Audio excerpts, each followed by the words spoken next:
Tumaas po ang singil sa kuryente nitong Abril. Epekto raw yan ng pag-yellow at red alert noong nakarang buwan nang magkulang ang supply at reserba ng kuryente sa bansa. Nakatutok si Maki Pulido.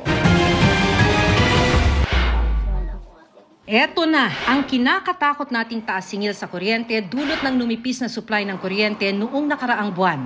Ang bill ni Annie mula 8,900 pesos nitong Abril, ngayon 13,700 pesos na.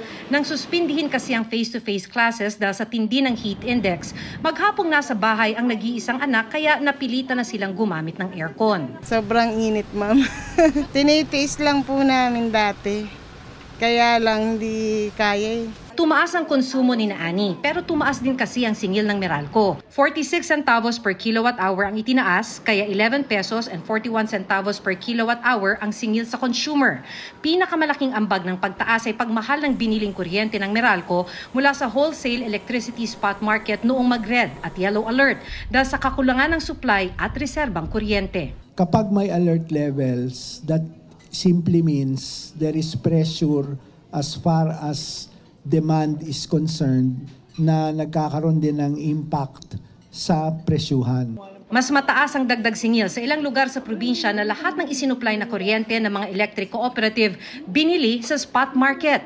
Sa Catanduanes, mahigit 7 pesos ang dagdag singil kaya 13 pesos per kilowatt hour na ang singil sa kuryente. Sa Dumaguete naman, 4 to 5 pesos per kilowatt hour ang dagdag singil. Sabi ng Philippine Rural Electric Cooperatives, maaaring umutang sa anti-bill shock program ng Land Bank ang ilang miyembro nila para pautay-utay sa halip na one-time big time ang babayaran ng kanilang mga customer. Wala pa talagang ibang pamamaraan. Babayaran pa rin po ng mga consumers yung pagtaas ng presyo ng generation. Dahil ganito na lang ang epekto sa atin ng pagsipa ng generation charge, sabi ng Power for People Coalition, dapat imbestigahan ng mga korporasyon sa likod ng mga pumalyang planta, kaya't nagka-red at yellow alert sa kasagsagan ng tag-init. Maaari raw kasing kumita ang mga ito sa spot market dahil nagbenta ng mahal na kuryente ang iba nilang mga planta. Ipinapakita doon sa datos din mismo at reports ng mismong government agencies na kung sino yung mga nag-unforced shutdown, sila din yung ilan sa mga kumpanya na nagbabato ng kuryente doon sa merkado na napakataas na ng presyo.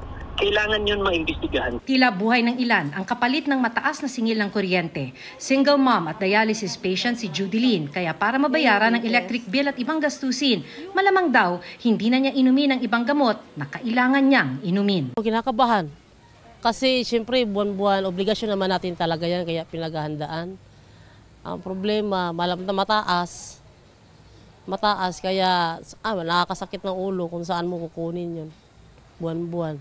Para sa GMA Integrated News, Maki Pulido, nakatutok, 24 oras.